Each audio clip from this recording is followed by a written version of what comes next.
saludar ahora sí al maestro Ricardo Peralta. Como todas las semanas, llega para hablar sin censura de temas que solamente podemos abordar con su expertise, con su conocimiento, y le agradezco mucho al político, abogado, profesor y ex subsecretario de Gobernación en tiempos del presidente Andrés Manuel López Obrador, Ricardo Peralta, que llegue a Sin Censura. ¿Cómo estás, maestro? Un abrazo. Muy contento, querido Vicente, como siempre, estar aquí en tu programa. Es un honor estar aquí en Sin Censura y saludo a las miles de personas que están conectadas en este momento, viéndote como cada día te esfuerzas desde muy temprano ir a la mañanera. Tus participaciones son brillantes, eres un hombre disruptivo y eso es lo que le gusta a la audiencia de Sin Censura, querido Vicente. Y pues, querido Vicente, pues hacer un comentario que la gente hoy está atenta, como cada año sucede. Pareciera que esto, como las propias siembras, algunas son de temporal, algunas son de riego. En el caso de nuestro país, la condición del maíz.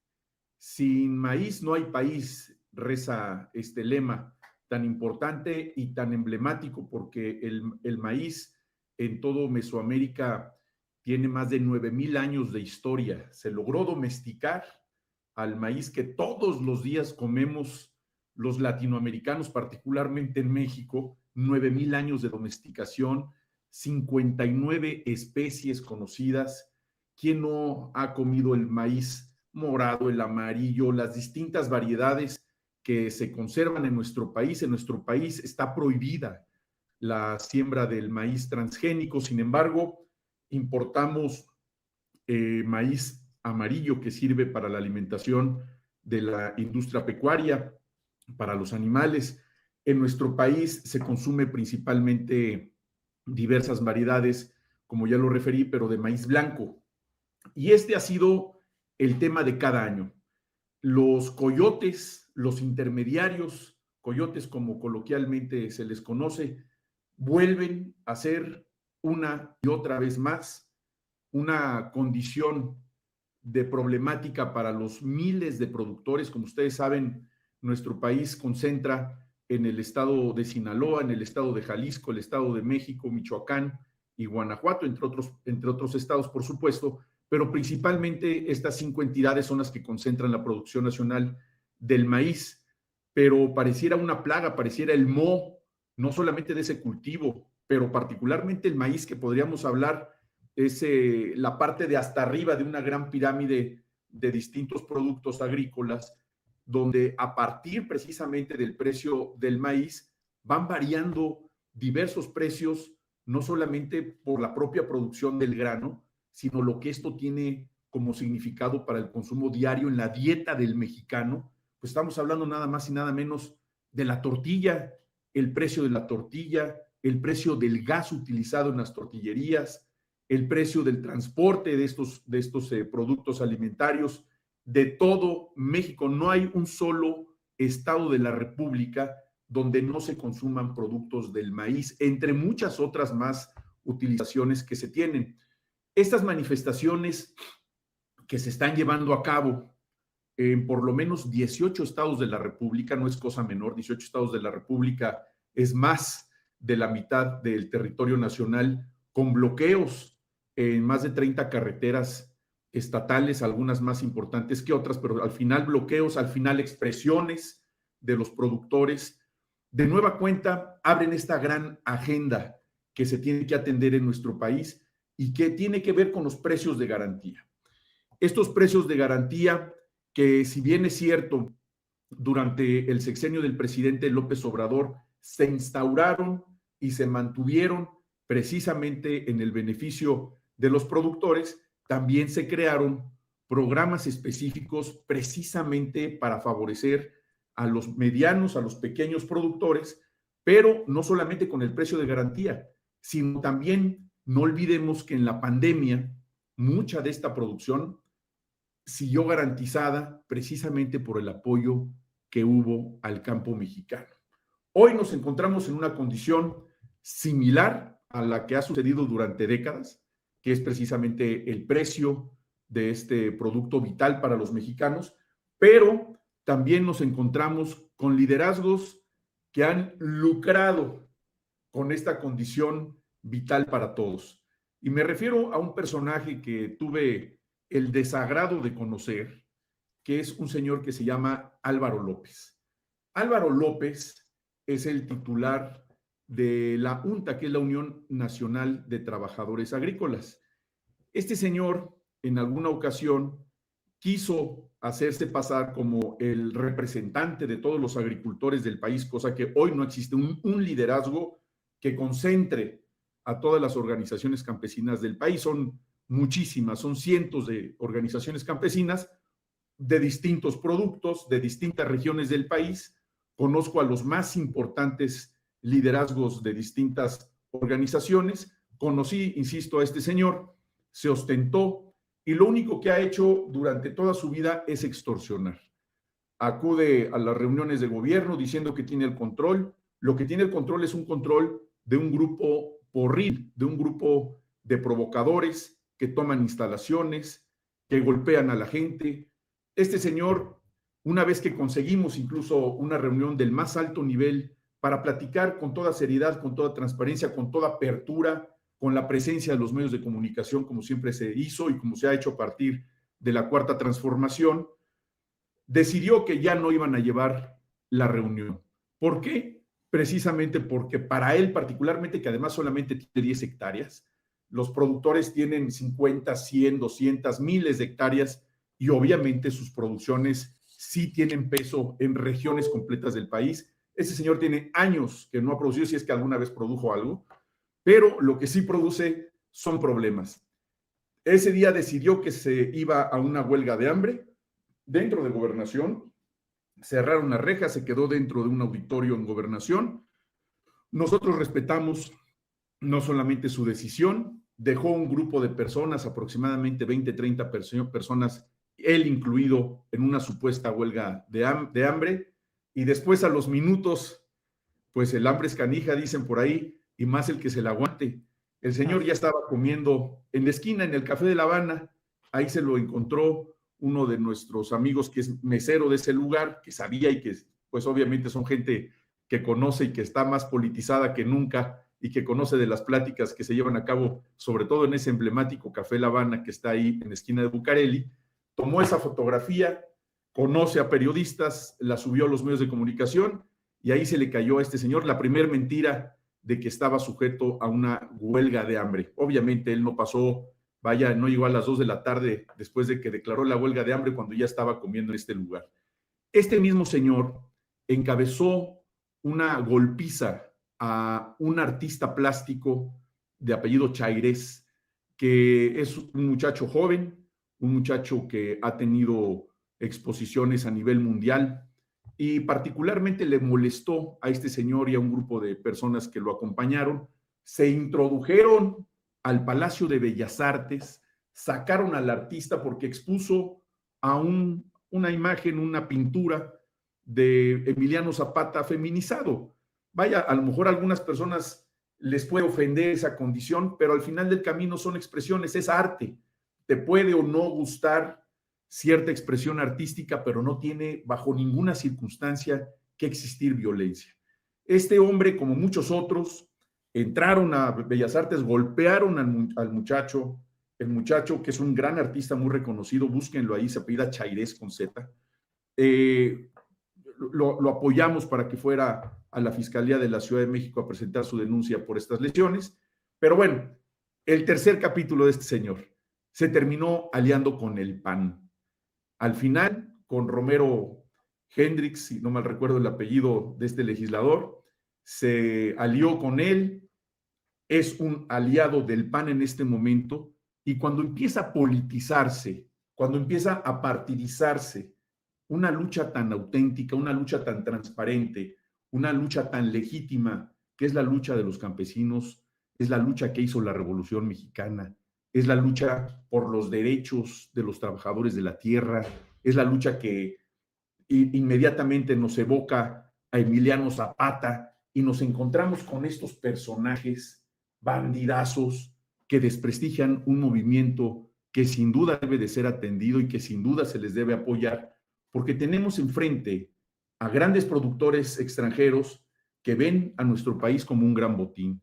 Quisieran introducir miles de toneladas de maíz importados, siguen las importaciones sin duda en nuestro país, pero si nosotros como mexicanos, como personas que hemos participado en este tipo de gestiones, no hacemos lo necesario para proteger a nuestro campo, podríamos encontrarnos en el supuesto de la necesidad de tener que importar si no hay un acuerdo con los campesinos nacionales, y lo que significa que el desarrollo del campo siga su curso como hace ya prácticamente 2 siglos completos que han tenido esta condición de pobreza, esta condición de marginación. Son las personas que nos dan de comer, los campesinos de México. Son los que llevan todos los días los platos a nuestros hijos, a las personas trabajadoras.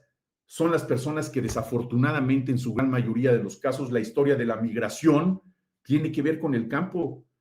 Los campos en algunos estados de la República también fueron abandonados precisamente por las malas políticas que en el pasado, sobre todo en las épocas neoliberales, se ejercieron, y eso fue grandes motivaciones por las cuales muchísima gente, millones de personas, tuvieron que irse a los Estados Unidos.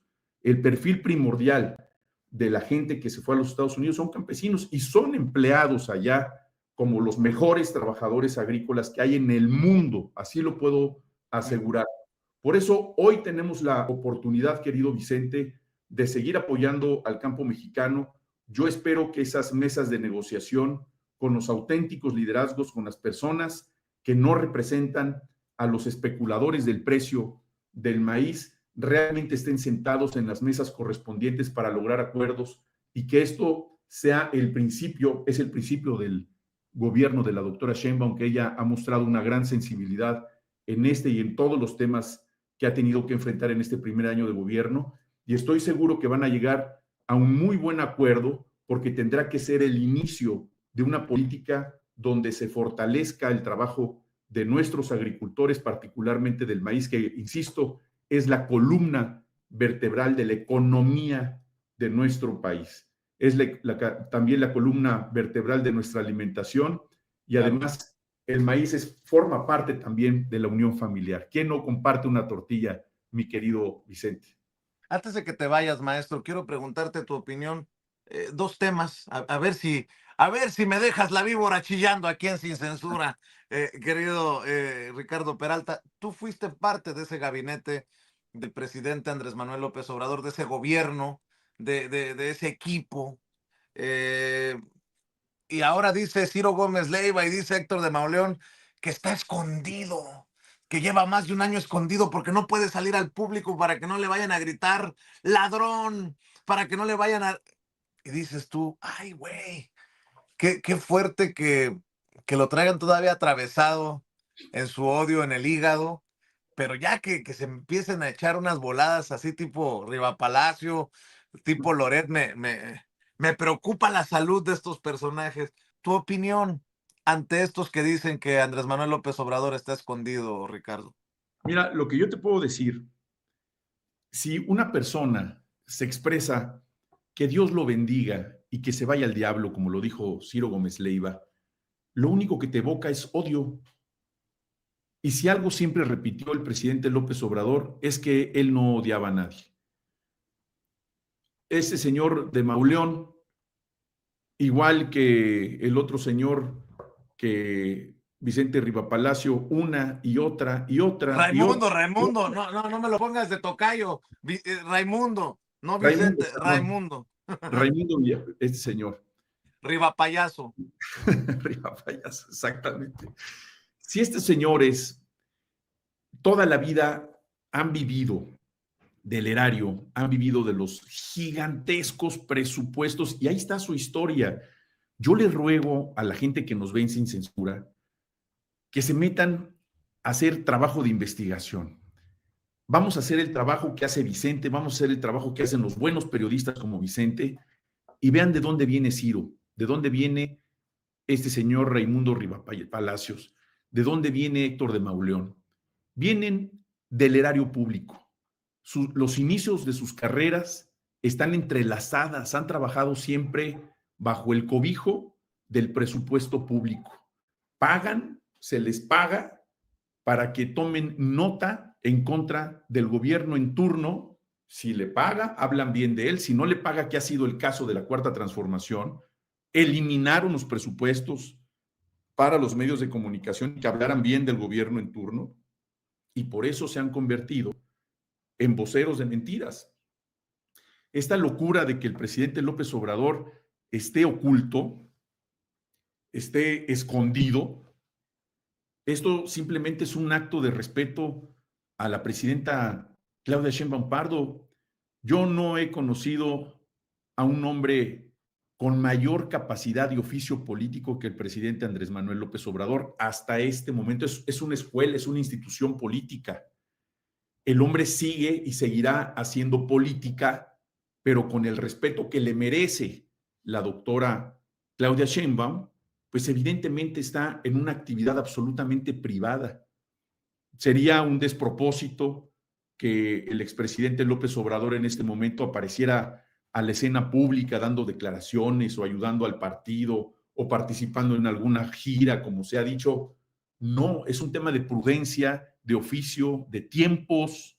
Él mismo dijo que se retiraba de la vida pública, como lo hicieron prácticamente todos los expresidentes, excepto algunos que son cabeza hueca, como Vicente Fox, el peor presidente de la historia de México, como el mercenario y asesino Felipe Calderón, como otros cínicos descabezados que allá andan de viaje en Europa, que han vivido en Europa hace 20, 30 años, con un cinismo extraordinario. El presidente sigue en México, sigue en su tierra. Él dijo que se iba a Palenque, se iba a su finca a descansar, a disfrutar de sus árboles, a abrazar a sus ceibas, a abrazar a las jacarandas, a comer rico como él le gusta, como nos gustan los mexicanos. Yo creo que más allá de un tema ideológico, partidario y del cariño y agradecimiento que yo le tengo al presidente López Obrador, es un hombre entrañable, que nos identificamos muchos con él. Nos evocan nuestros padres, nos evocan nuestros tíos, a nuestros abuelos, nos evocan nuestros amigos contemporáneos de él. Además, yo te quiero aquí hacer una reflexión, querido Vicente. Para mí, y lo digo con respeto a toda la gente que nos ve, los mejores amigos que yo tengo, que quiero, que les tengo un entrañable cariño, son de la edad del presidente López Obrador. Son gente que me lleva poco más de 20 años, un poquito menos quizá. ¿Por qué? Por su sabiduría. ¿Por qué? Porque te enseñan todo el tiempo. ¿Por qué? Por su sencillez. Porque expresan todo el tiempo mexicanidad. Con esas personas son con las que nos identificamos, y yo estoy seguro que la gente que me está viendo y nos está viendo en este momento en Sin Censura coincide conmigo. Por eso lo queremos tanto al expresidente López Obrador, por eso queremos tanto a la doctora Claudia Sheinbaum, porque es la misma escuela. Somos los reales patriotas, y no como este lanzamiento del PAN, los reales patriotas que queremos al mexicanismo, que queremos a nuestro país, que defendemos a los migrantes, que defendemos el derecho de los que menos tienen, como el tema que hoy platiqué acerca del campo y los campesinos y sus productos, y porque queremos que este tipo de rufianes que viven diciendo mentiras, como los que he mencionado, Raimundo Rivapalacio, Ciro Gómez Leiva, Héctor de Mauleón, y todo lo que ellos representan, son exactamente lo contrario a lo que significa el mexicanismo, el patriotismo, el querer esta tierra. Todo el tiempo están vociferando que nos invadan, todo el tiempo están vociferando que a ver en qué momento viene una tropa estadounidense para resolver los problemas que nos corresponden solamente a los mexicanos. Todo el tiempo están hablando de mentiras acerca del presidente y de su familia sin una sola prueba, incluido tu servidor. A todos nos ha tocado unas invenciones propias de Julio Verne. Vaya, el viaje al fondo del mar a más de 20,000 leguas de viaje submarino, como es una de sus obras de Julio Verne, se lo comen en fantasías y en imaginación todos estos señores. O sea, no le han dado a una de sus notas. Todos los días seguramente están viendo, ahora qué hacemos, ahora qué imaginamos, ahora qué narrativa enviamos para sacarla en una columna periodística, replicarla en redes sociales, ahora utilizar la inteligencia artificial, que cómo se ha convertido eso también en un tema que eventualmente tendremos que platicar, querido Vicente, Claro. para replicar una cantidad de mentiras que desafortunadamente algunas personas se la creen.